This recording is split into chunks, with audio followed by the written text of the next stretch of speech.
100 years ago, a beam of light struck Earth and consumed everything on the planet, turning the blue giant into one full of sand. What little was left of humanity built a stronghold of their own.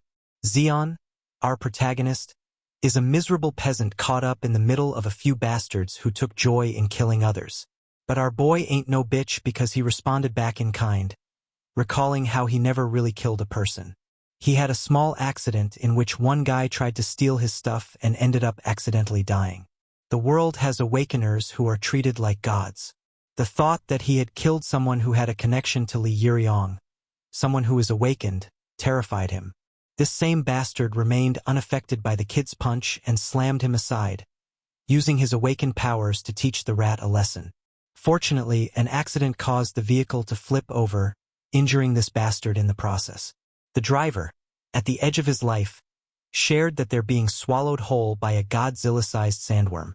Zeon had to cling for his life, knowing that his time had come since he was a weakling, that if he only was stronger, things would be different. The sandworm swallowed him, except the boy actually didn't die, shockingly finding himself alive in the creature's insides.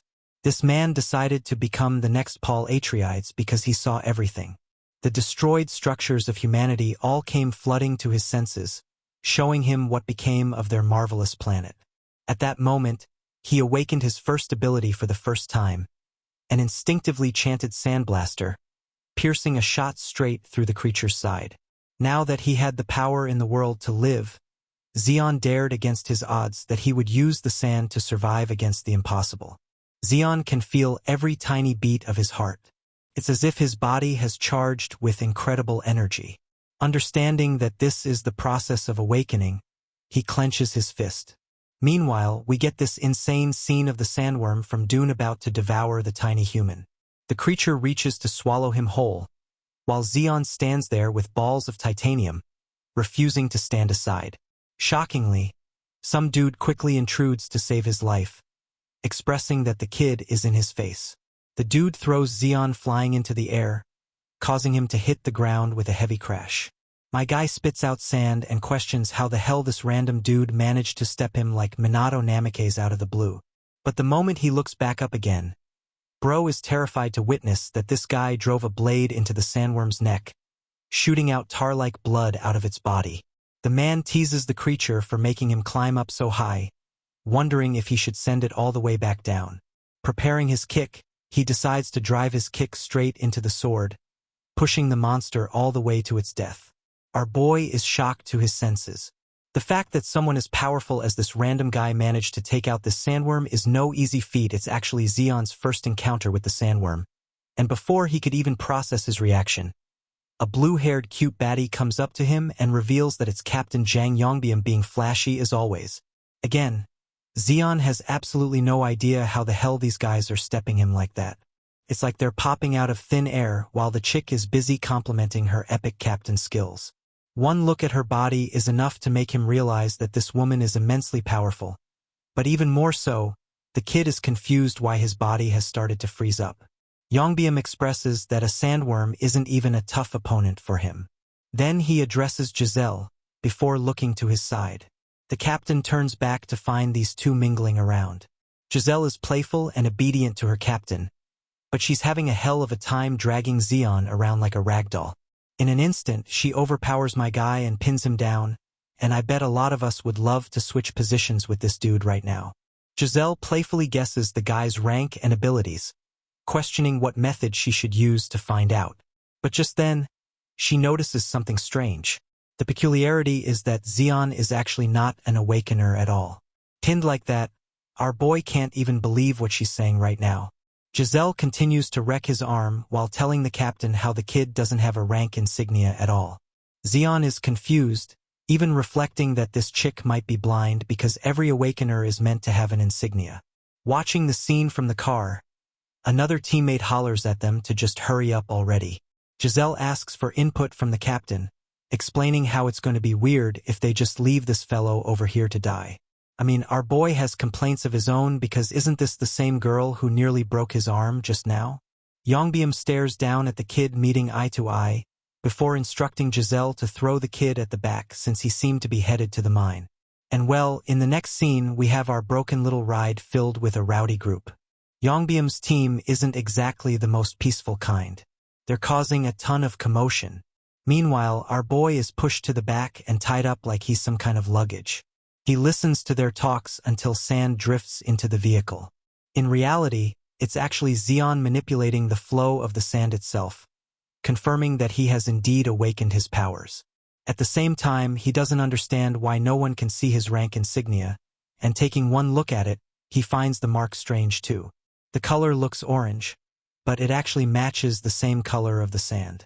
The illuminated light of a mark always suggests the classification of the awakener. In other words, magic types typically have blue classification. Combat manics have red orientation.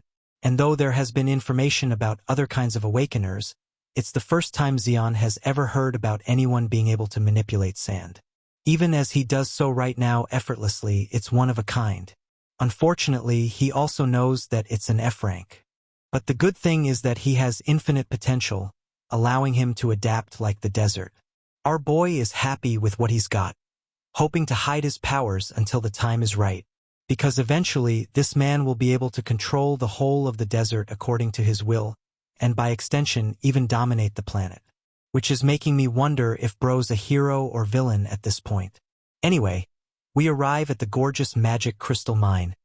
Zeon sees a checkpoint and mutters how things appear normal. One guy orders him to follow him around without barking anything, so the kid has no choice but to take his lead. Watching the scene from a distance, Giselle and Yongbum express how strange they feel about this kid.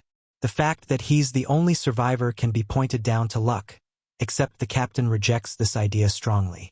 You see, back then, when he was looking around, he saw the sandworm's gaping hole from one side of its body, meaning this kid is definitely involved.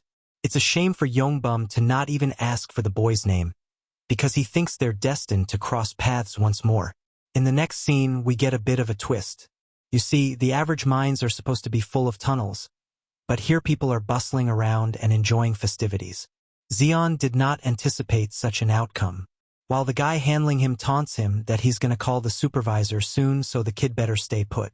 Our boy isn't exactly happy that he's being left all to himself in a place like this. While the guy questions if he should favor him by adding a bullet to his head, he leaves bickering around, allowing the kid to do whatever he wants because it won't matter anyway. That conversation aside, Zeon understands that he needs to eat something since he's so hungry. He scans around, finding a shop to fulfill his needs. At that moment, Zeon notices a poster on the wall advocating for the laborers to light up the city. The seller hands him a drink and asks if it's an inspiring movement. The man's hands are rough with scars covered all over, expressing how the real energy source of the city isn't mana stones. Zeon, who doesn't know where this conversation is headed, asks for the real energy source. Pointing towards the boy, he emphasizes that people like him, people like Zeon, are actually the real energy source. They're always instructed to do whatever, and there are always replacements to fill the gap too, so it's truly a magnificent and endless energy source. Our boy is annoyed that this dude is already roasting the crap out of him upon their first encounter, barking back that the old geezer should worry about his numbered days on the planet. The old man ushers the kid to understand that at his age, everything seems interesting. Also, he somehow knows about Zeon's descent inside the sandworm's body, which stuns the boy even more. The old geezer continues to berate him, sharing how a kid like him is going to end up in a sandworm's belly soon anyway, as this isn't a location for some kid to hide. Zeon defends himself that he's just here to make money, while this boomer points to the back, in the hopes of enlightening the boy with something eye-opening. What's at the back? Just a pile of junk? Zeon doesn't get the point, so the seller explains that he collected all that stuff one by one, and then he drops the bombshell. They're actually the remains of all the people who came here before, who met the same reality the kid is going to meet.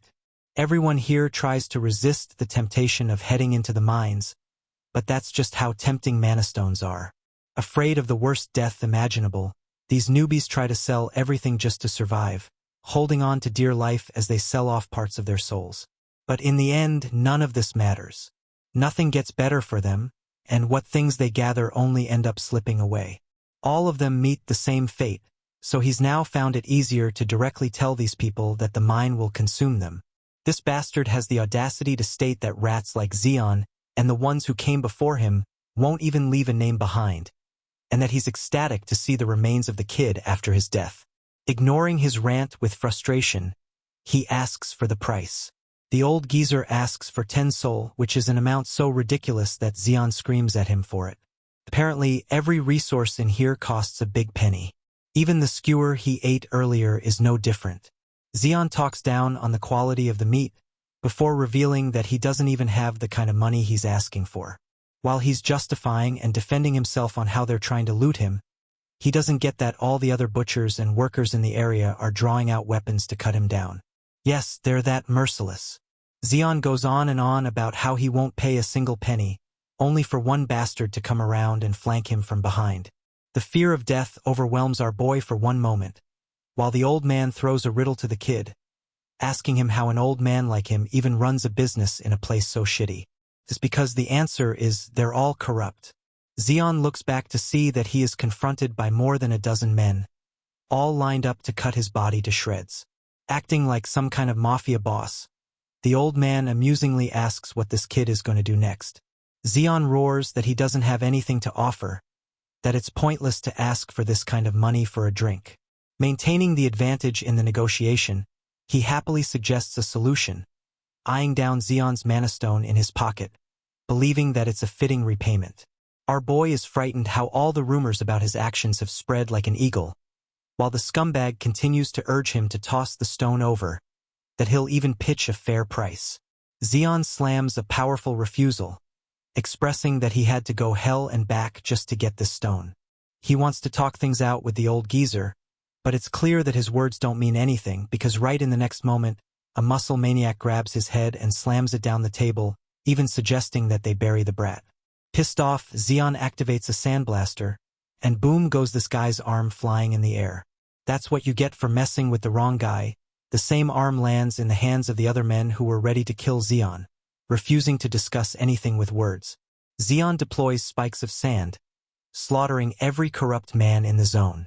Well, that's what he thought was going to happen in his head at least, because that cool action sequence doesn't happen in the real thing. Instead, we get Zeon bleeding from his nose and spacing out, cursing his fate. In the end, Bro has to toss the stone over to the old geezer, giving him everything that he wanted from this deal.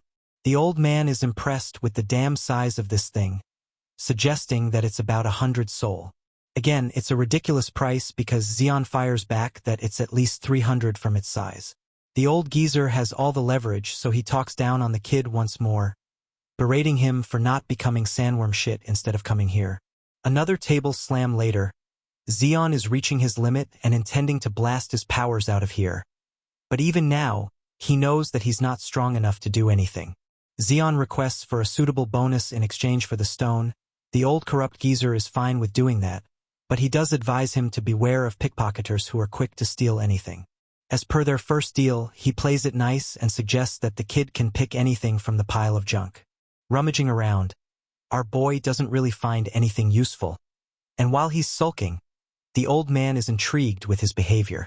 The fact that the kid refuses to lose a single coin, this kind of pettiness is uncommon in a zone like this. Zeon plays around with junk clown costumes, but then he discovers something interesting, something that even the boss highlights as an interesting article. Our boy settles on this tiny hourglass for his bonus, and while he's leaving, the boss teases him once more for being selective with trash. Before heading out, Zeon asks for the old man's name, who announces loudly that he's Klexi. Our boy burns that name fresh in his memory, hoping that their paths never cross again, implying a direct threat. Klexi doesn't face any fear and returns to his side. In the next scene, the kid is busy inspecting the hourglass equipment. Zeon learns that it takes about 10 minutes for the measurement to run out. He's currently residing in his quarters, and in order to test his abilities, our boy takes a deep breath. Then he focuses all his attention on the tube, ordering the sand inside to move at once. To his shock, nothing actually happens. Bro humiliates himself by staring at the empty reflection, confused that his powers aren't actually related to awakening. His whole ability is a mystery, as he's never seen anyone use it before. But strangely enough, Zeon is getting weird vibes from the junkyard.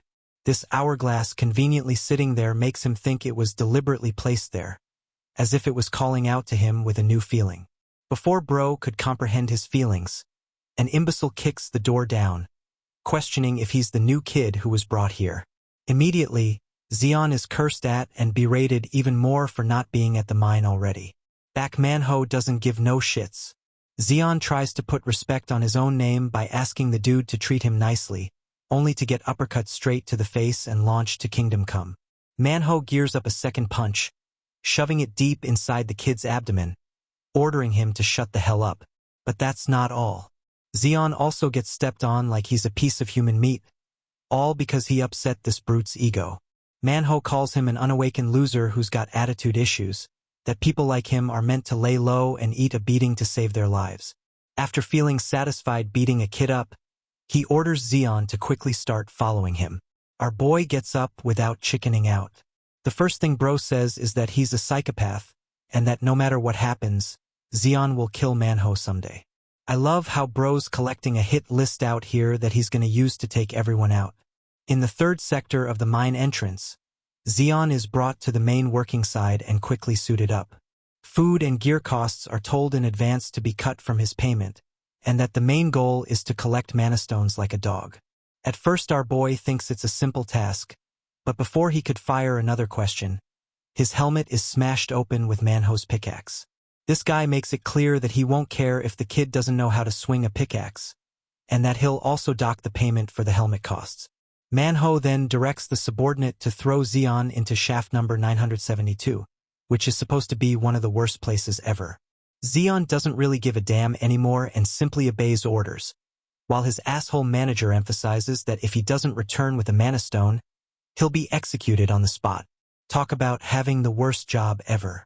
Here, in this hellscape of a mine, even the kid's subordinate explains that this is the worst location ever. It doesn't help that Zeon joined on the day Manhwa lost his money gambling, which surprises our boy that even a casino exists around the area. His buddy over here expresses that everything's available, no different from Neo Soul for that matter.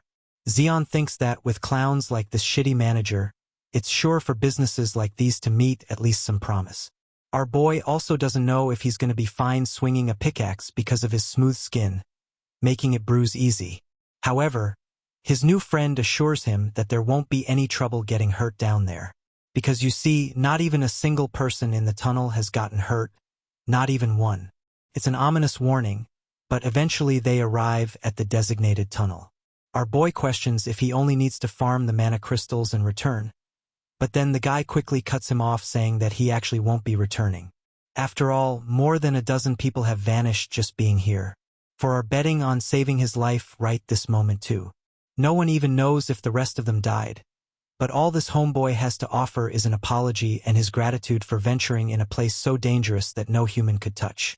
Zeon shouts at him, realizing that all the others are dead. He wants the answers, but this guy literally leaves him behind to die. His audacity doesn't shake him. It fuels our boy to mine the crap out of this place. Pissed off that they sent him here to die just because of their anger. Unfortunately, even with the first swing, the pickaxe collapses and slips out of his hand, bouncing all the way to the other side. Helplessly, Zeon tries to reach out for it, while at the same time wondering what kind of hellscape is he even supposed to survive. He was angry before so he couldn't notice, but the mana in this part of the tunnel is extremely dense, making him wonder if the others could never feel it because they weren't awakened individuals. The density is so thick that it overwhelms him the deeper he goes, which also confirms that a normal person would experience mana oversaturation by now. Not knowing where the source of mana is coming from, Zeon discovers his pickaxe, which appears to be broken from the handle. He's just happy to find it, and right when he's feeling grateful for his fate, my dude steps on a literal void, frightening his eyeballs out. The abyss lures him under, stunning Zeon with the sudden appearance of a portal. His helmet snapped to the side right next to the broken pickaxe too. This actually takes us into a flashback sequence of the boy's past, who lived a miserable life. All the people around him told him he was gonna die. The little kid had to fight tooth and nail just to make amends and was beaten several times, all because he wanted the basic luxury of eating well. Every time he had a dream, others squashed it for him. And in the end, he even managed to kill someone, consumed by the feelings of both fear and guilt, thinking that his life was going to be over now. The boy ran as fast as he could to get to a kind of life where he didn't need to worry about dying. Li Jirong's name haunted him. Back to Xian, we observe his knocked-out state after falling from the portal. Gathering himself, he gets up, questioning why this place feels so hot. After quickly taking notice of the surrounding ash, he curses his fate because, you see, this little hellscape led him directly into a fiery, dangerous dungeon. A stone stumbles its way past to Xian, who grabs it, before realizing that this thing is scorching hot. Bro tosses it away immediately, cursing at the damn thing. This confirms one thing, that this dude is not in a dream. But the good thing is, the people in Neosol already have the experience of preparing for a dungeon descent. Sure, his hand is scorched right now, but he understands that this is volcanic ash. In other words, if Xian doesn't make it out of this place soon, he'll be in deep trouble. Ripping off a piece of his pants, he quickly bandages his mouth, externalizing that if this dungeon has an entrance point, then an exit must also be around the corner. His main suspicion is at the peak of the volcanic outburst, which is the highest point in this dungeon. Staying here means certain death. The volcanic ash will suffocate him, so with no monsters around, this is the best chance my guy has to take the shortest route.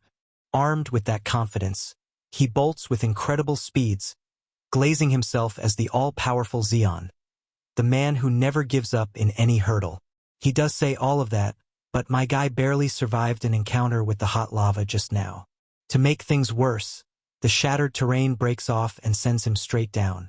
Xian only survives because his arms manage to hold on, nearly getting his ass burnt by the hot lava. Still brute-forcing his way through, Bro declares that a tiny bit of lava won't scare him off. Again, he barely makes it out alive, panting for his life for another near-death experience. Instead of fear, frustration engulfs him. All his anger is directed at the bastard Manhwa, the bitch who tossed him here like dead weight. Xian assures him that he'll kill this dude with his bare hands when he makes it out alive, but soon after he collects himself after managing his anger. Right now, he has the conviction to survive no matter what happens. He's a fighter who doesn't want to stay down, no matter what. From his current position, he only needs 4 more jumps to cross over to the highest point, and then he'll escape certain death. Instead of pondering every step, he intends to blitz forward with no lingering thoughts slowing him down. After all, my guy shares no intentions of letting his life rot in a shitty dungeon like this. The words, "I won't stop," become destiny-defining. And right when you have a sliver of hope for this kid, Godzilla's younger cousin explodes out of the lava to devour him. The creature successfully snaps him into his mouth, before splashing into the bubbling hot lava once more. Interestingly, this giant alligator continues on with its day like nothing happened, but then its eyes quickly dart up towards a hanging cliff. Xian has actually survived. He managed to reach the other side and holds on with his powers for dear life. The good thing? This difficult encounter has taught him that he could also manipulate volcanic ash to some extent, which helped save his life just now. He descends next to the monster's snout, nearly passing out from the engorging intense heat. The dungeon is way too harsh. Just the sole environment here is worse than the inhabiting monsters Bro has to deal with. With the current situation, my guy can just sense his nose burning from the inside, causing him trouble just having to breathe. His consciousness is wavering, and with flickers of light left, the thought of death crosses Xian's mind for God knows how many times. Refusing to quit and channeling the spirit of David Goggins, this man gets back up, reminding himself of his own words from earlier. My man's motivation is that he hasn't even had a girlfriend yet, so dying here wouldn't be fair. I'm starting to think he's Denji's cousin from Chainsaw Man, and by the way, that ending for part 2 was ass. Anyway, Xian controls the volcanic ash, apologizing to his uncle in advance for what he's about to do next. The giant monster erupts from the lava for its second attack. Our boy retaliates to the best of his ability to survive. Out of nowhere, a voice graces him, praising his unique ability. Zeon is startled by the person, while the same voice expresses great interest in his sand manipulation ability. Here, an old man descends to save his life, falling from the sky as a blessing sent from heaven. The old geezer grabs his sword right before his descent, stunning Zeon. This man torpedoes down with immense speeds, to the point he crashes down with a heavy blow against the monster's flesh. That single attack sends shockwaves and alters the very course of the lava, spiraling debris in every direction, and causing Zeon to nearly get annihilated from the impact.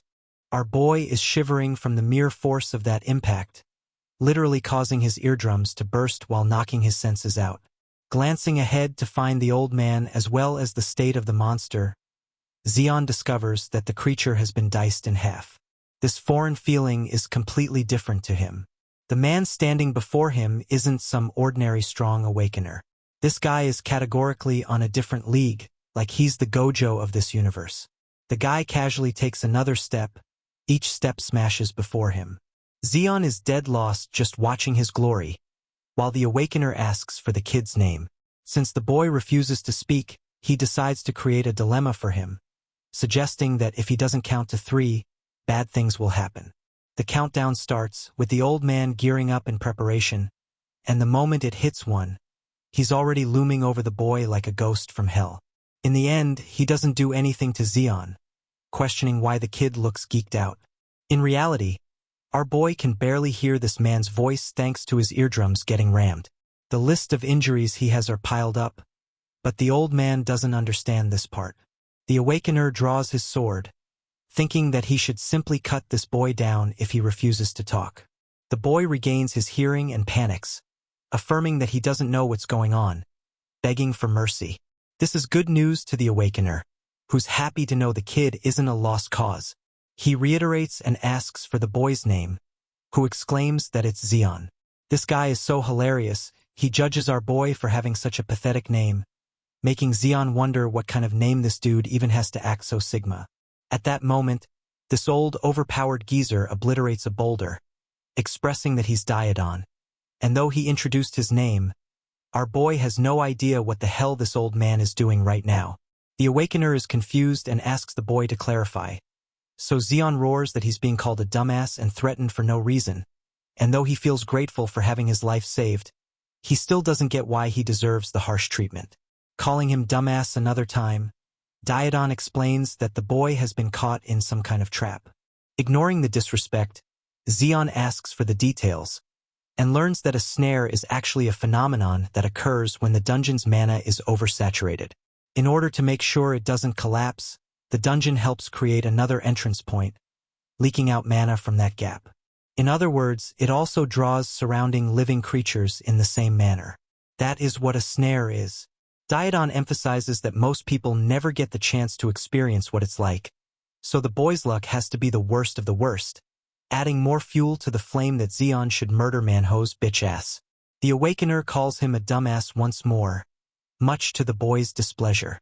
Squiggling his face, he demonstrates exactly why the boy is dumbass, urging him to focus his mana into his eyes. Zeon doesn't get what he means until he actually does that, condensing his mana into his eyes. The idea is to use mana to look, helping the boy see through things that he's never seen before. He's terrified of what lies ahead, while Diodon is glad that the kid can finally understand what he's dealing with. The magic beast he saw is a creature with stealth abilities, making light work of its prey before they even know what hit them, just like our boy was about to get swallowed. The same creature was in front of him this entire time, and yet Zeon could not detect even a trace of danger. By the way, earlier when he cut down the boulder, Diodon was actually cutting down this second monster. Because without the old man's help, our boy would have died without even knowing what hit him. That makes it twice the number of times this man has saved his life, begging the question of just how powerful he is. In an effort to ease his curiosity, the boy desperately asks for Diodon's real identity, who calls him dumbass again, scolding him that he's just good old Diodon. Zeon shouts at the overpowered old geezer, asking how he is this strong. When he questions where they even are, Diodon tells him that they are inside a dungeon. The old man casually calls the scorching place his hunting ground, and tells the boy to pay close attention since he is about to show what he can do. The worn-out-looking man then pulls out his sword and shouts out crayon. The moment he does, shockwaves spread through the area, forcing Zeon to cover his ears. At first, Zeon has no idea what is going on, but when he looks around, he realizes the dungeon is actually crowded with flame bird-like monsters swarming everywhere. Diadon looks excited at the sight of the fight and tells our boy that he is on his own now and should figure out how to survive. Zeon gets thrown into a life-or-death situation and starts cursing the old man. He looks around, trying to think of anything he can do, but it becomes clear that he is completely surrounded and has nowhere to go. The monsters move far too fast for him to track properly or even dodge in time. They keep landing small attacks on him while tearing apart his clothes bit by bit. Zeon cannot even find a way to escape, and he starts wondering why the creatures keep targeting only his left side again and again.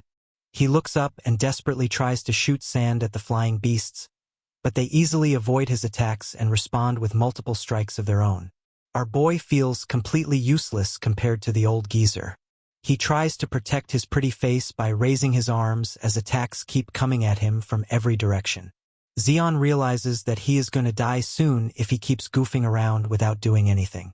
He feels pathetic thinking that he might die even after being saved twice by the old man.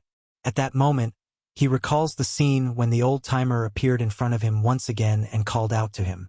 Zeon tries to hear what Diadon is saying, but his ears are ringing badly and he cannot listen properly.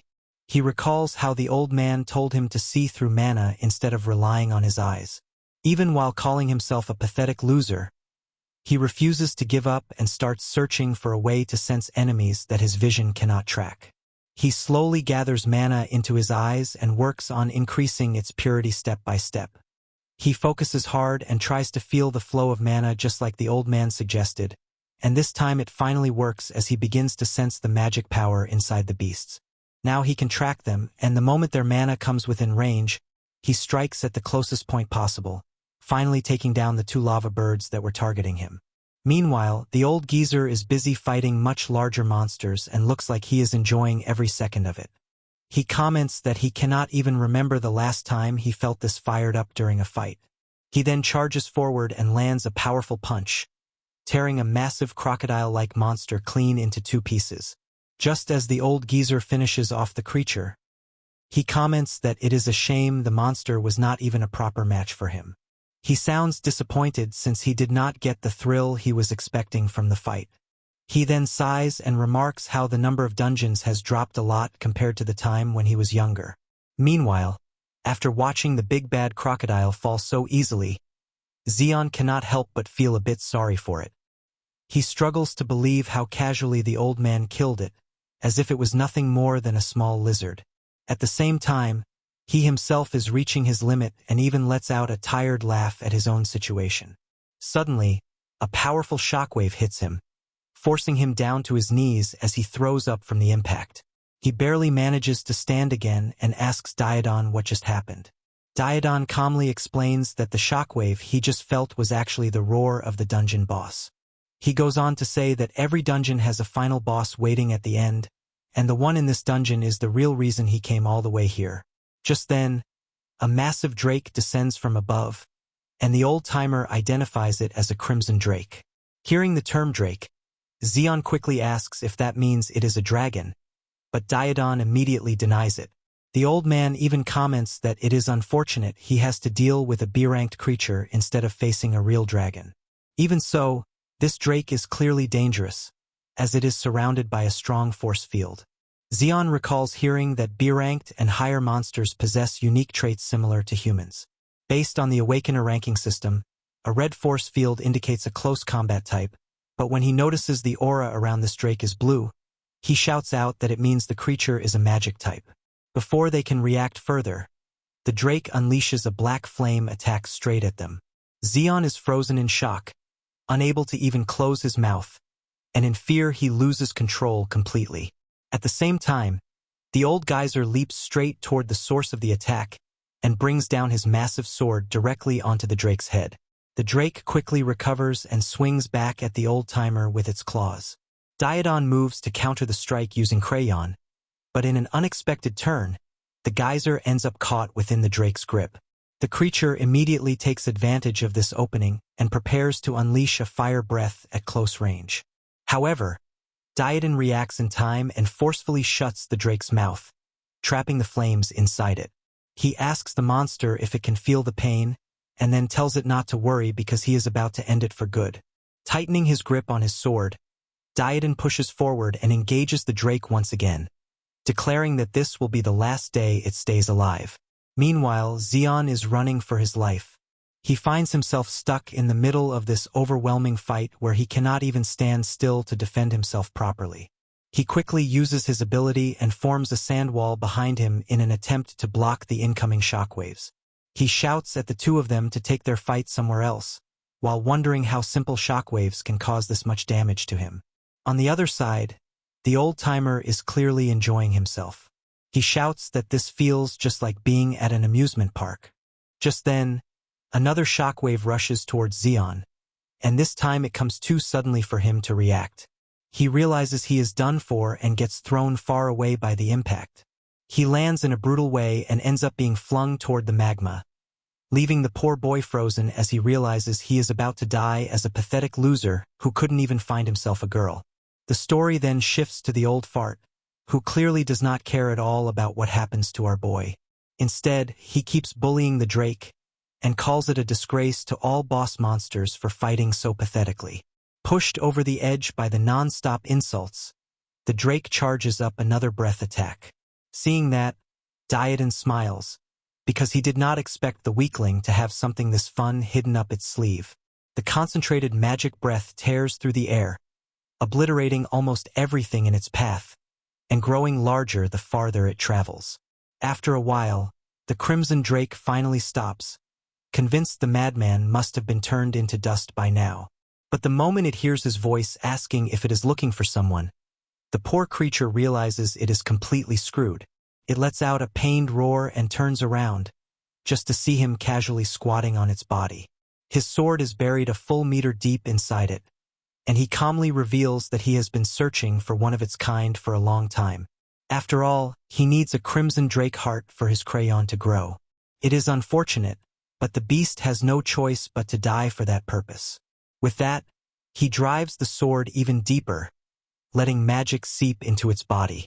The massive creature thrashes violently in pain as the blade pierces straight through it.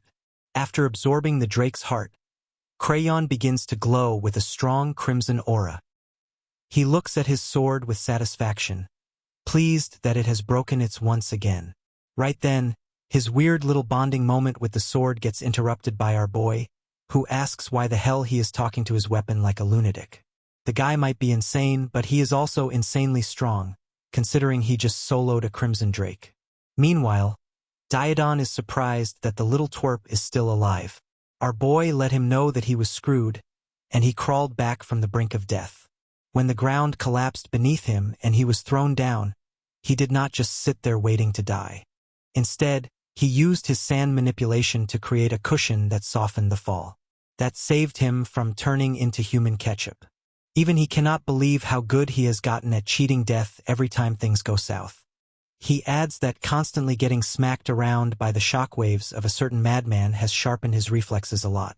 Diadon is mildly impressed by that, but right now, there is something far more important to deal with. The old man suddenly grabs him by the shirt like he is handling a clueless toddler, telling him the dungeon is collapsing now that the boss is dead. They need to get out immediately, but our boy is confused about what that has to do with him getting picked up like groceries. The old fart bursts out laughing like he just heard the greatest joke of his life. Not because it was actually funny, but because of what comes next. Without warning, he yeets our boy into a tiny black crack that opens in front of them and casually yells, "See ya." Mid-flight, our boy fires off every curse he knows and calls him worse than that bastard Park Manhwa. A second later, he gets spat out on the other side as the black hole cracks open and ragdolls him across the sand a few times. Spitting sand out of his mouth and completely disoriented, he wonders where the hell he ended up now. Diadon calmly explains that they are on the surface. When a dungeon boss is defeated, cracks to the outside open up as exits. Hearing that, he immediately starts complaining that they could have just walked out instead of getting tossed like trash. The old man finally loses his patience and makes one thing clear. He admits that the kid's sand powers are actually quite useful, but in his current state, he is more useless than a blunt knife. Because of that, he gives him two choices. He can head south to New Soul City and keep living like the same dirt-tier nobody he has always been, or he can choose the fun path. Under his guidance, he will go from a clueless moron to a stronger and faster moron. Zeon is thrown off by that and asks what exactly he means by following him, and more importantly, how long that would even take. The old warrior bluntly tells him he has no idea. Could take months, years, or even decades. Even he can't predict the future. Faced with a choice that could completely change his life, Zeon stands there unsure what to do. The old man sums it up in the most brutal way possible. He can go back to his same boring life, or he can pick a path where he basically speedruns life with a 99% chance of dying. The boy starts laughing like a maniac and questions if the old-timer has completely lost his mind. Zeon then goes on to fake out how he has got a luxurious palace to return to, along with a comfortable bed, and asks if the old man seriously expects him to give all of that up just to follow a smelly old geezer through burning deserts with no certainty, especially when the old man could drop dead any moment because of his age. The old-timer responds with a yes, making it clear that this is exactly what he expects Zeon to do. Our boy puts on an act and lets out a heavy sigh, showing how painful the decision is, yet he still agrees to follow him. He then spins a convincing story, explaining that whenever someone irritates him, he has to settle things on the spot, but admits that he is currently too weak to take his revenge. He goes on to say that the old man is also on that revenge list, then praises how strong he is compared to anyone he has ever met before. Zeon adds that he doubts he will ever come across someone stronger than him again. As he keeps talking about how confident and positive he feels, the old-timer cuts him off and mocks him, asking if that means he is confident about dying early. Zeon denies it and clenches his fist, declaring that he will become stronger than everyone else. The old geezer replies that with that kind of attitude, he is only heading towards an early ticket to the grave, then tells him to keep following. He continues calling him a dumbass while saying that they still have a long way to go. As the story moves forward after some time, Zeon is drenched in sweat and barely managing to keep up with the old man's pace. He calls out to him, asking him to slow down and take a break since they have already been walking for 6 hours. He keeps shouting, but the old-timer completely ignores him and continues walking in silence. Zeon shouts at himself, saying he is not some moody teenager and wonders why he is dealing with all these sudden mood swings. The heat around him is unbearable, and he starts thinking about just how high the temperature must be.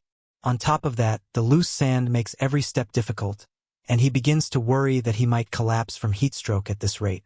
Just when he is about to give up, the old-timer finally turns his attention toward him, as if he had been waiting for this exact moment. He calls him a fool who cannot even make use of a small part of his own power. When Zeon looks confused, the geezer reminds him that he is a sand manipulation user, yet he is struggling to even walk properly on sand, which should be the easiest thing for him. When Zeon tries to defend himself by saying that he only awakened a few days ago and is still in F-class, Diadon immediately gets annoyed. He tells the boy to stop talking nonsense, making it clear that he does not care about his class. He then questions him, asking if he really believes that people are born as S-class, while he alone is the only one stuck at a disadvantage. The old-timer grabs the boy by his collar and asks him if he is planning to give up just because he thinks he was not blessed. He keeps shouting until he loses his temper and puts the boy back down into the sand, telling him to figure out how to use his ability on his own. Diadon tells him to use his brain and understand his own power, since he should know it best if he wants to break past his limits and become stronger. Just when Zeon starts thinking that the old man might actually be somewhat reasonable, Diadon suddenly starts shouting again and threatens that he will be dead if he cannot figure it out. Zeon starts over again and focuses on his ability. What he knows is that range of sand he can control is only about 5 meters. He then analyzes the situation and realizes the sand is only ankle deep, and if he can somehow make it as solid as a floor, he might be able to save more energy while moving. Our boy tries to condense the sand and make it solid, and he finally succeeds. Walking in the scorching desert suddenly feels like a breeze for him. However, he soon realizes just how much mana is being drained from him, and he understands that he may not be able to keep this up for long. Zeon then shifts to plan B and tries concentrating mana into his legs instead. This also works surprisingly well. Seeing him full of energy and trying again and again, the old-timer secretly smiles, remembering his own days when he was also an energetic youngster. Even though Zeon keeps saying that he is just an F-class, Diodon remains confident that his control over mana and his potential should be at least level E or D. The old man sees clear potential in the boy. Just then, Zeon discovers something new and starts making a fuss about it. He runs up to the old-timer while shouting that he is simply controlling the sand touching his feet and that walking has become much easier now. As he starts getting cocky and even shows the old man his middle finger while challenging him to do the same, the old-timer punches him on the head. He tells the boy to stop wasting time on useless things unless he wants to drop dead. Zeon falls down immediately and loses consciousness. By the time he wakes up, he finds his dirty face pressed against the sandy floor in the dark. Munching on some beef jerky, the geezer says he is glad the kid finally woke up. It was a real pain carrying him all the way here. Azar tries to sit up and complains that his whole body is wrecked with injuries. The old fart tosses him a wad of jerky. Then, he tells the kid to carefully listen to a story from his younger days. According to him, those were the good times, back when being weak would not get you killed. In fact, protecting the weak was considered the noble duty of those with power. But that world is long gone now and he clearly misses it. Storytime ends quickly and the guru geezer tells him to get up already if he isn't a fan of dying. Our protagonist quietly listens to his teacher instead of talking back. To his surprise, the old man throws him another piece of jerky. The story from long ago makes him realize that the geezer actually has a lot of wisdom. Diodon looks like a dried-up relic, but he carries decades or maybe even centuries of experience. While watching him eat, he notices something interesting. Even with those ancient worn-out teeth, the old man has no trouble with the jerky. Just by observing, he figures out the trick. Instead of chewing it straight, you soften it with saliva first before biting into it. It is the right way to eat jerky in an arid dry desert like this. It feels like the old man is not just feeding him, but slowly teaching him how to survive on his own. Like showing a man how to fish instead of handing him food. After that, the two head out again under the cover of the night sky. Along the way, he keeps nagging his teacher for another piece of jerky, but the old fart tells him to zip it. Sometime later, the cold starts hitting him hard. He begins sneezing non-stop, his whole body shaking like a vibrating machine in the freezing desert night. Meanwhile, the old man stretches out like he is relaxing on some beach in Hawaii, completely unfazed. At the same time, he still cannot wrap his head around why this lunatic talks to his sword all the time. Then thirst kicks in and he asks for some water, but Diodon ignores him completely and drinks every last drop for himself. Watching that seriously pisses him off, especially since the greedy guru does not even bother sharing. Even then, he realizes he does not have enough clothing on him.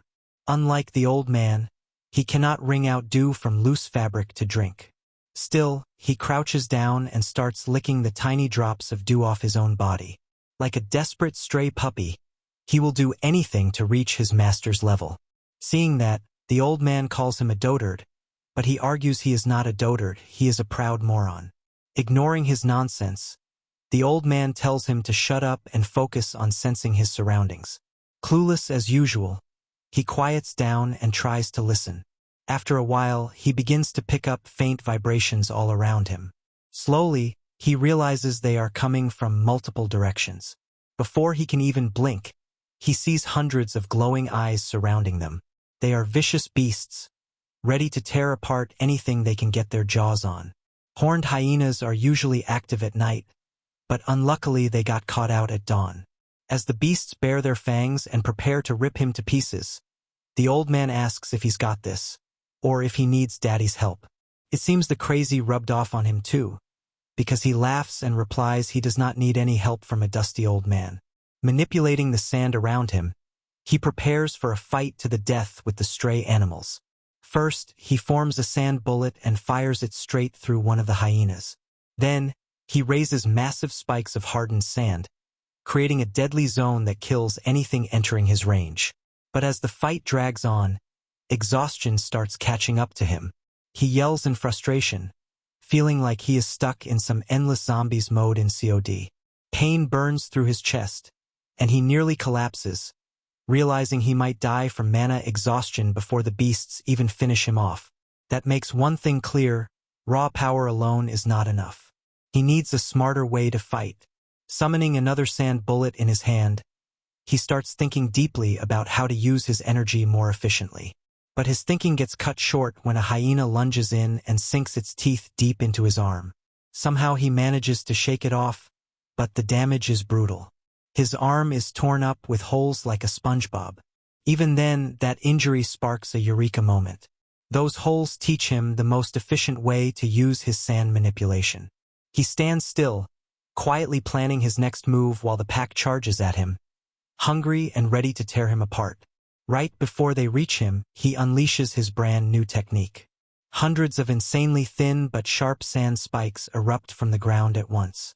They pierce through every single beast and turn the entire pack into skewered hyena kebabs. The villain bursts into laughter just like his master. Watching his enemies drop from a single clean strike feels far more satisfying than blowing their heads apart. Wasting mana in a fight is the fastest way to speedrun death. Meanwhile, his precise spike traps that punch clean holes through targets are peak efficiency. Compared to him, the old geezer fights way slower, taking enemies head on one by one. The hyenas latch onto his arms and bite in. Yet the lunatic just laughs like they are tickling him. After having his fun, a violent glint flashes in his eyes as he finally gets serious.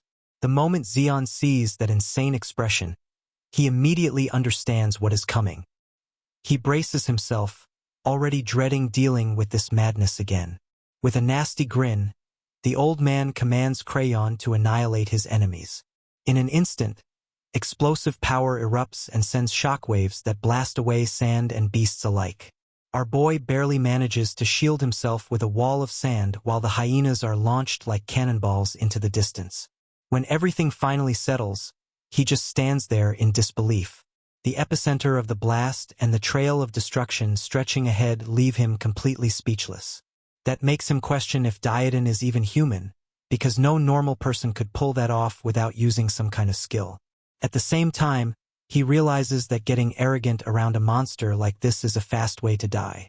Meanwhile, Diadon starts coughing hard, choking on the dust he kicked up himself. Taking advantage of that moment, the alpha of the horned hyenas lunges in and pierces him with its lightning-charged horn. Caught off guard, the old man looks down in mild confusion, wondering why the beast has some kind of magic field around it. He clearly underestimated it, since this one is at least B rank. Seeing him in a life-threatening situation, Zeon panics and shouts for him to watch out. Turns out the worry was completely pointless. Diadon casually grabs the hyena's horn like it belongs to him, barely reacting to the crackling lightning surging through it. Our protagonist hits an error 404 screen, unable to process what kind of quantum physics he is witnessing. Even the alpha gets weirded out and backs away when she sees the old freak enjoying her lightning like it is soothing his sore muscles. After his massage, he lets the poor sucker know it's the end of the line.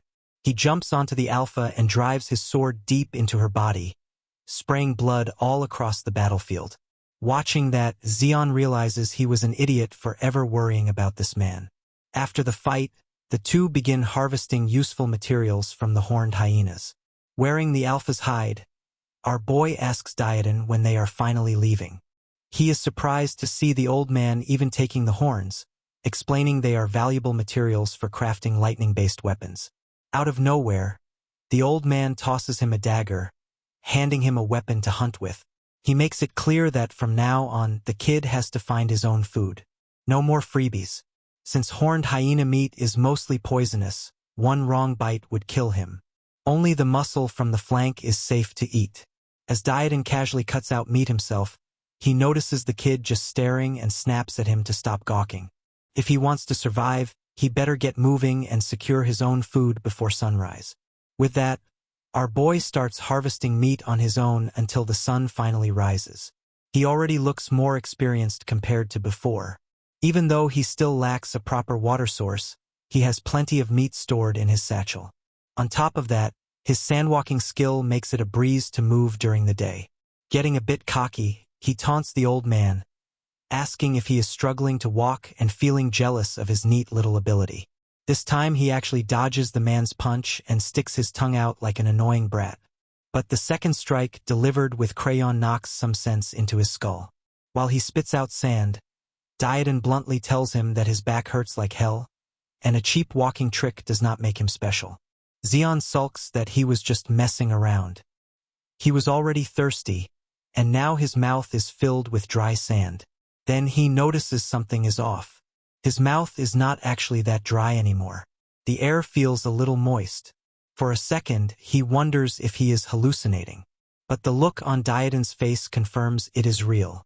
On the other side of the sand dune in front of them lies something every desert traveler dreams of finding. A desert oasis. Walking up the dune, Zeon starts shouting in excitement as he finally gets to see a lake in real life. He ignores all precautions and slides down the sand, desperate for that refreshing, hydrating water. The old geezer clicks his tongue in disappointment, but does not stop him. Our hero runs straight to the edge and dunks his head into the water, letting his dry skin take in the much-needed moisture. He closes his eyes and lets his thoughts drift away. Ever since arriving here, he has been stuck in the burning heat of the desert, and this is the first time he allows his body to cool down. He suddenly snaps out of his thoughts as he notices a bright light deep inside in the depths of the lake. Zeon begins to feel drowsy as he keeps staring at it, slowly running out of air. All of a sudden, Dietin calls out his name and rushes down the slope at full speed. However, our hero stays frozen, unaware that a massive sea monster is slowly approaching him. At the last moment, the old man manages to pull him out just before he gets turned into fish feed. Throwing Zeon onto the ground, Dietin jumps up in the air and faces the fish monster head-on.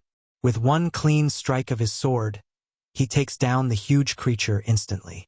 Meanwhile, our boy watches everything happen but gets distracted by the rainbow forming over the oasis. The old geezer drags the giant fish out of the water and explains that it is a sand angler. The fish uses the light on its head to hypnotize prey before devouring them. His expression suddenly turns serious and he slams the absolute disobedience out of our boy. The old man then starts scolding him for forgetting everything he was taught and becoming too careless. Dietin continues, saying that reckless fools like him are always the first to die in the harsh, unforgiving environment of the desert. Zeon can only say yes in response, and the old man lets out a sigh. Seeing that his student is listening for once, he drops the topic and instead tells him to start skinning the monster. The sand angler is a C-rank magic beast, and its belly skin is the perfect material for making a robe. Our boy gets confused and asks if the old geezer really needs a robe, which nearly makes him lose it. Having reached his limit for stupidity for the day, he starts roasting the boy and calls him dumber than a brainless starfish. Our hero comically starts bleeding out of his ears again and quickly apologizes with a nervous smile. The old man continues, saying that even though the fish has mutated a lot, it still resembles the species that once lived on Earth. He tells Zeon to look at it carefully since this is his first time seeing a real fish. Our boy comes to the conclusion that fish are really horrifying and then gets to skinning. Seeing how badly he is handling it, Dietin tells him to stop treating the fish like he is giving it a massage to his grandma. Our hero tells him to mind his own business but then focuses back on the task. He realizes that the skin is too tough to cut with a normal knife. Zeon then channels mana into his blade, sharpening it so it can cut through the skin easily. He uses the knife to scrape off the scales and turns them into small needles. For the thread, he decides to use the tendons that connect the meat to the bones. Even with all his Oscar-worthy ideas, the final result turns into a complete mess of a robe. Lounging against the dead fish, the old man roasts him for wasting such a good catch on something so useless. But our boy does not stop there and decides to try again since he has plenty of materials left.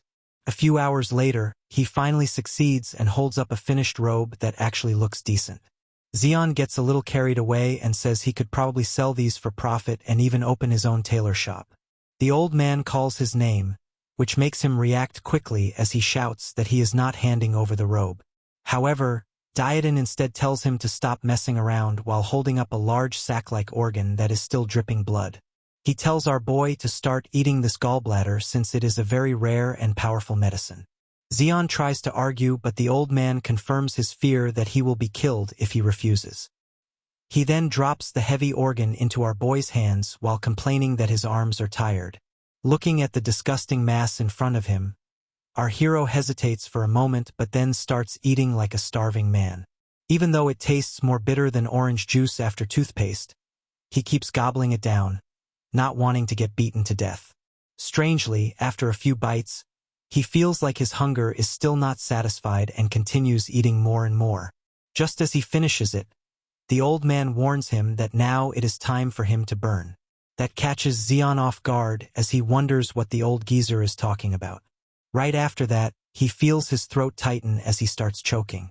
On the inside, it feels like a Chernobyl reactor is going off. His whole body goes out of control as the intense heat spreads everywhere.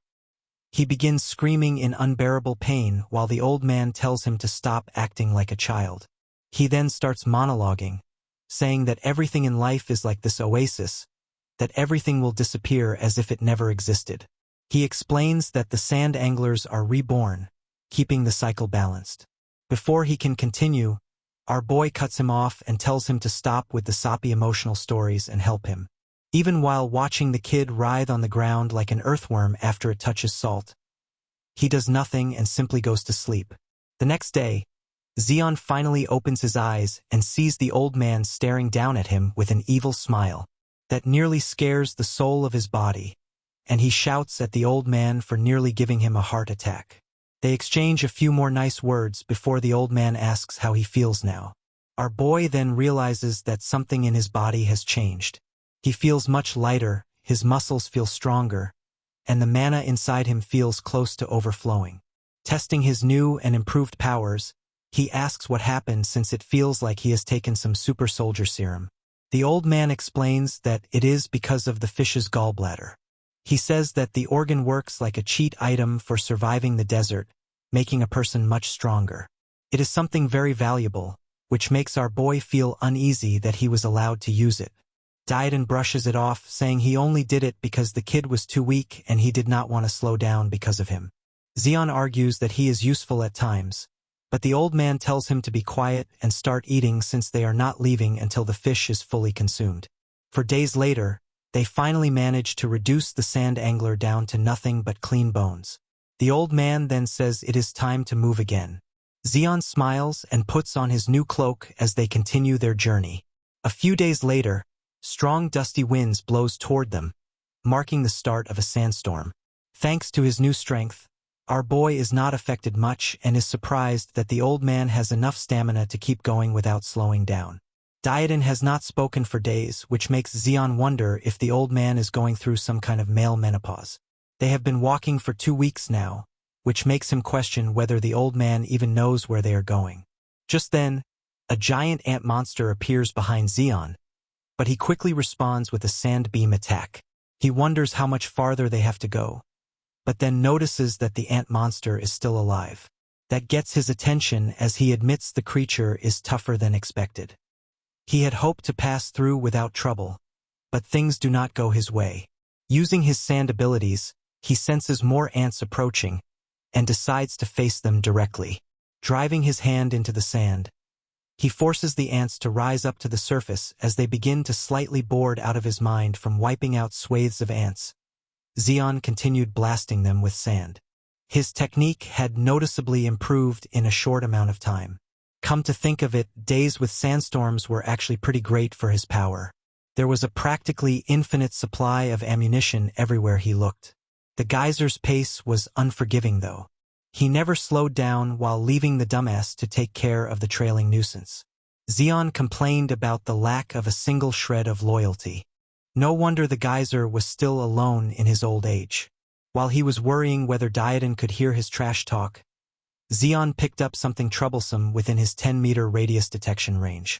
He was always on alert, never dropping his guard. It allowed him to react instantly whenever a magic beast appeared. But this time was different. What he sensed at this moment sent a tingle down his spine. What he detected wasn't just a beast, it was terror incarnate. What followed was a stampede of countless ants spewing out of the ground. The army of pests came out of nowhere. He turned to the old man for some help, acknowledging that he was out of his depth. But Dietin just looked at him and sat his old ass down to watch. If he had popcorn, he would have been snacking. Xion knew that no help was coming. Besides, he can't keep crying to the geyser when things get tough forever. There was no way that old fart didn't sense what was coming. This was a quest, a test of sorts. Whether there are 1,000 or 10,000 of these critters, bugs are just bugs. So he formed a sphere of rolling sand and trapped the entire army. It was a struggle to keep it together, made even harder when another batch cropped up to interrupt his flow. Xion's confidence crumbled as he was dragged away like a bag of trash. He resorted to challenging the ants to fight him one-on-one like a man instead of ganging up. His provocation was useless. They continued to swarm him like he was the sweetest treat in the desert. Fortunately, he found an opening to harden some sand beneath his feet, using it as a platform for flight. Even with increased verticality, the ants found a way to reach him by forming a damn anthill. He desperately flew up to higher ground for a better view of the situation. Xion thought he would be safe up there, but he was sorely mistaken. Who would have thought that giant ants could form an even more gigantic anthill by linking themselves together? He nearly shat himself when his sand flyer was stopped in its tracks. The screeching the bugs produced was haunting as they held on to Xion's foot like their lives depended on it.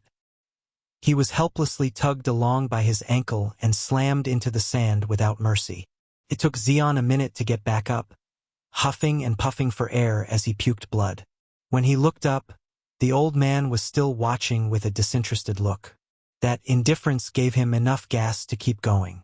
He wanted to prove that he could survive this ordeal. For the first time since the fight started, Dietin showed some positive reaction. He liked the kid's spirit even though he's still a dumbass. In a world turned to shit with nothing but sand, Xion's ability is nothing short of a blessing. After all, he could have used and honed that power to live a life of luxury, but that would have been the end of it. A shallow existence. Those narrow-minded idiots are obsessed with illusions. They don't even know why the world became like this in the first place. An awakened is meant to master, utilize, and evolve their own skills to the absolute limit. This power is not meant for some factory-made cookie-cutter soldier. Dietin might be one of the very few who still remember. Most have forgotten about the tragedy that shook the very foundations of the world 100 years ago.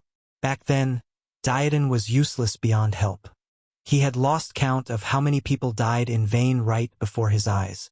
His comrades, neighbors, and even his family were victims of the catastrophe. What hurt the most was the loss of his daughter. He had never felt so powerless. He lost everyone important to him while he froze like a total fucking idiot. This kid, Xion, is different. He never faltered, even when the odds were unfairly stacked against him.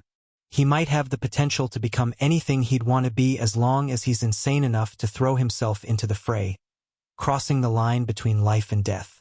From tiptoeing that line, one will undoubtedly grow at an astonishing pace. Looking like he had lost any semblance of sanity, Xion laughed at the face of the ant army. In the middle of the battle, he devised a skill that created an ultra-high-pressure compressed sand missile.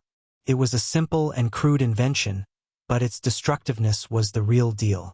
Each missile he launched was packed with compressed gravity, wind, and every bit of energy he could use. It was greater than the sum of its parts, a harmonious synergy that increases the power tenfold. The ants failed to kill him before he adapted, so it's their turn to get massacred. Dietin smirked at the punk who was getting all excited with his little invention. By the time Xion was done bombarding the bugs, the surrounding terrain had been drastically altered, cratered in multiple spots. He was very pleased with himself. This was a cause for celebration. Xion was so excited to brag about his W to the old geezer that he did not notice the threat coming from his flank. The biggest ant in the colony had surfaced and got a hold of him with a tight mandible hold. It crept up on him without making a single sound. There was no way these critters had the capacity to use a high-level stealth skill. The foreign feeling he sensed inside his body made his predicament make sense. He was poisoned. He's been steadily losing control of his mana. The poison must be blocking his newly established mana points. Restricted and powerless, all he could do was bark curses. The giant ant was immune to his foul mouth. He was just another prey that must be hunted. When Xion regained consciousness, he found himself deep in an underground tunnel, surrounded by his sworn enemies. It was an ant nest. Upon sensing that food had arrived, the colony's larvae skittered towards the paralyzed human. Their ear-piercing screech and alien look were off-putting to say the least. Once they were sure that he was not a threat, larvae crawled all over his body, looking to get a taste of his meaty flesh. These suckers were strong enough to pierce through skin and bite through everything beneath. Despite being the main dish on the disgusting feast, Xion couldn't move a muscle. At this rate, he'll be eaten alive. Slowly, as his vision dimmed, he saw his life flashing before his eyes. What he witnessed on that depressing trip down memory lane ignited something deep within. Xion regained some of his willpower to fight through the poison and crush one of the parasites trying to snack on his meat. Seeing the larva food move alerted the ants watching the feast. He laughed at himself for daring to close his eyes like a coward in the first place. Life is so unfair. The flashback of his entire life didn't show a single good memory. How could he accept dying like such a loser chud? The near-death experience must have pushed him past his limits and increased the markings on his forearm. Accessing the sand beneath his feet, he one-shot all ugly larvae in his vicinity with a spiky explosion. The ant army panicked. Their captive was supposed to be free food. But now, Xion is back up on his own 2 feet with dozens of compressed missiles floating all over him. He looked down at his forearm and noticed his rank had increased. The rank up came with poison cleansing, stamina restoration, and an overall increase in his overflowing mana capacity. The second sandy line on his mark was the culmination of his non-stop hard work over the past few days with the geyser. From raw power to mangacap, everything was on an entirely different level compared to his F-rank capabilities. And yet, he had all the sand missiles at his disposal, still couldn't land a single scratch on the ant queen. The giant bug retaliated, attacking him with her many fast-moving limbs. That simple but effective strike smashed through rock and pulverized it into sand.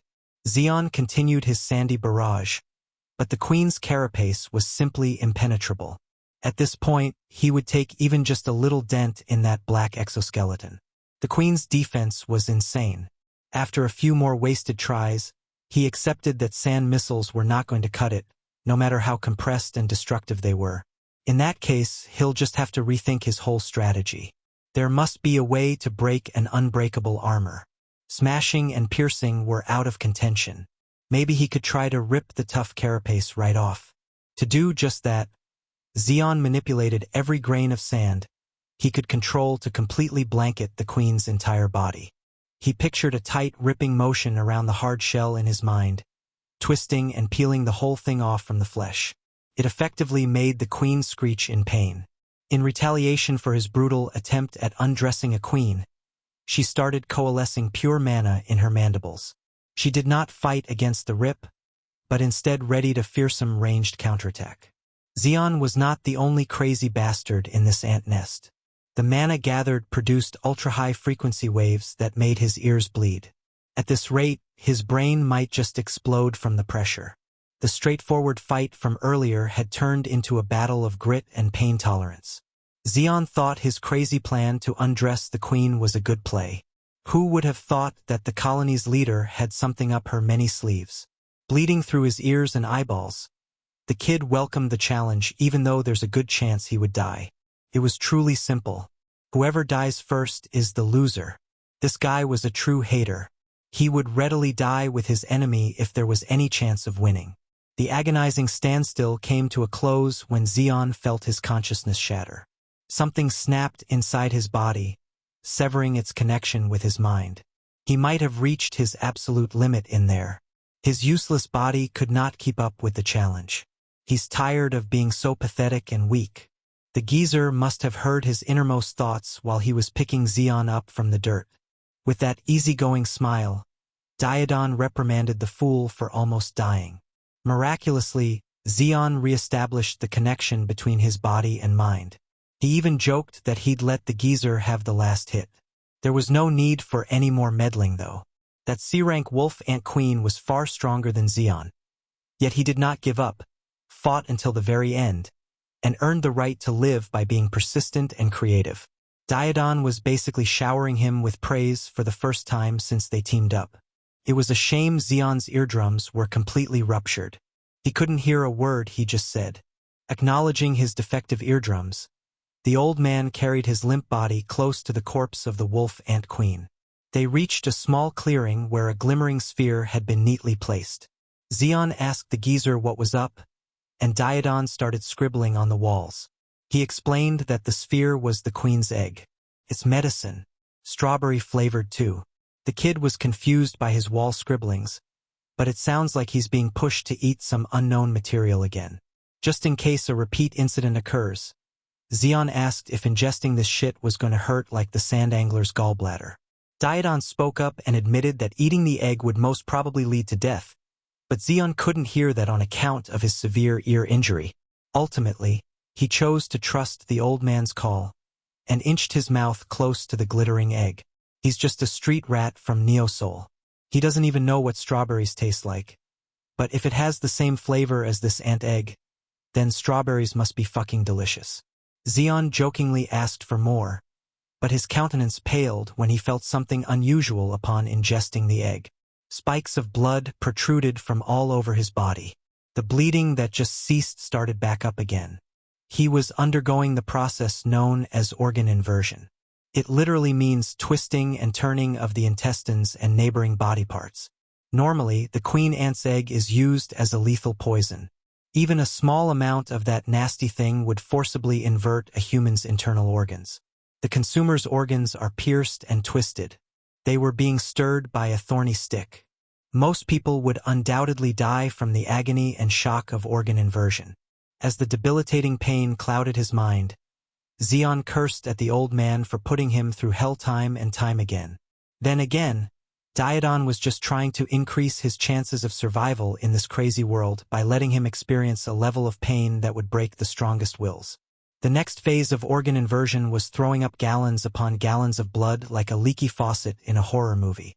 At this point, it's a miracle that Zeon was still standing. Slowly succumbing to blood loss and going into shock, he started to reminisce about the past few days of adventure. He thought he finally found someone to trust, but Diadon might just be a sadistic old fart after all. Maybe he was just another dumbass to Gramps. Slipping and falling into his own pool of blood, Diadon watched and let him writhe on the ground. While the kid was convulsing down there, the old man rummaged through the queen ant's corpse. It did not take him long to find what he was looking for, yanking out a piece of shiny material from the queen's lower half. He giggled. As expected, a beast's mana stone is on a completely different level from the minded stuff. This one was nothing short of a jackpot. Diadon deemed the ant bodies useful in the future, so he stored them in some independent space. His recent actions earned him the ire of his sword, Crayon. He admitted that he might have pushed the kid too far this time. Still, there was no other way. If he's weak, he dies. That's just how fate works. Besides, Crayon knows as much as the geezer that they don't have much time left. By sunrise, Zeon continued to beat unbeatable odds by waking up after napping like a blood-drained baby. The first thing he saw was that annoying smile plastered on a wrinkly face. Instinctively, the disrespectful brat attacked his mentor. Diadon firmly warned him against kicking up dust while he's still being nice. Zeon was not listening. He had a much more potent batch of sand missiles loaded and locked onto the geezer's position. Diadon tried to warn him against acting out, but the kid actually went through with the attack. You can't blame him either. He was moving on autopilot. Zeon was acting purely under the impression that the old man tried to kill him on purpose. His sand buried Diadon deep. He was moving and speaking like a vengeful spirit with a grudge to settle. In addition to the waves of sand, he also accessed the spiky stalactites hanging from the walls of the ant colony. He used the fine grains to cut off one of the giant spikes, bringing it down on the old man. That series of attacks completely gassed him out. The combo was impressive, but so was the mana and stamina cost. While he was going on and on about an attempt on his life, the old man simply sighed and seriously questioned his intelligence. Sure, the queen's egg might have some toxins that could have rotted his brain, but still, that's not an excuse to at least use what's left in that thick skull of his. Zeon was astounded that the geezer just stood in his position and took his full combo without as much as a single scratch. If Diodon really wanted to kill him, he'd be dead by a single flick to the forehead. Why would someone as powerful as the old man go through the trouble of poisoning a wormy bastard? The clarification was a little insulting, but Zeon had to admit that it made a ton of sense. The geezer elaborated that the queen's egg is a lethal poison that twists and stabs at the consumer's organs. Survive that, and it would also flush out every toxin and impurity from every corner of your body. Depending on how it was used, it could be a deadly poison or a heavenly medicine. After all the internal filth was expelled from Zeon's body, mana will quickly fill up the empty spaces where impurities used to reside. He must have felt the change when he attempted to kill Diodon for real. By the old man's estimate, the kid's mana must have increased by at least 3- or 4-fold. After getting the proper explanation, Zeon profusely apologized, jumped into the geezer's arms, and excused his actions as those of someone who wasn't in the right state of mind. Diodon did not make a big deal of the fuss. He was just grossed out by being hugged by a snotty dude. Thankfully, that egg also healed his injuries. His eardrums are intact again, and he could hear insults once more. Zeon refused to let go despite the geezer's protests. Internally, Diodon was conversing with his blade about the risk they took in letting the kid eat the egg. In truth, Zeon was only partly faking his tearful apology to avoid angering his eccentric mentor any further. Still, the geezer thinks that the risk was worth it. If the kid doesn't get strong fast enough, he'll be nothing but dead weight. Sometimes reckless gambles pay off like today. Diodon picked up Zeon like he weighed nothing. It's time to get out of this gloomy ant colony. He was a bit confused as to why the old man grabbed him again when he was now perfectly capable of walking on his own. Well, since they have wasted enough time underground, there's only one quick way to resurface. When the old man pointed at the spiky ceiling of the colony, Zeon knew that he was getting hurt whether he approved or not. A few moments later, the peaceful surface of the sandy desert was interrupted by the sudden emergence from below. Diodon was fun, taking charge and going fast. Zeon was not a big fan of his reckless pace, though. Why can't they just travel like normal people for once? The geezer would have been open to the idea of leisurely traversing the barren land if the dumbass had not slept for 4 straight days. Diodon felt bad for whoever would marry this pathetic kid in the future. The joking and teasing paused when the geezer saw something from a distance. Zeon alleged that nothing could surprise him anymore, but quickly shut his trap as soon as he followed the old man's line of sight. Up ahead was a giant land tortoise the size of a small island. The beast was nearly 30 kilometers away from their position, but its sheer size made it very visible. Diodon explained that the tortoise was known as the mobile fortress Archilon, a bunch of pain in the ass that never gave him a moment's peace. The tortoise itself is classified as a B-rank magic beast, but its defenses far surpassed many A-rank monsters. After taming the beast, they modified the shell and used it as transport, a mobile fortress. Diodon implored the dumbass to take a good look at the Archilon. Seeing such a thing for the first time would undoubtedly make anyone ponder how vast the world truly is. There are true monsters capable of taming and riding a beast like that out there in the wild. When the mobile fortress passed them by, both the old man and the dumbass were just the size of dirt stuck between the Archilon's toes. When the tortoise stopped moving forward, someone jumped from the shell to the ground. Based on how familiar whoever this jumper was to the geyser, it sounded like they knew each other. It had been a long time since these two old bags of bones got together.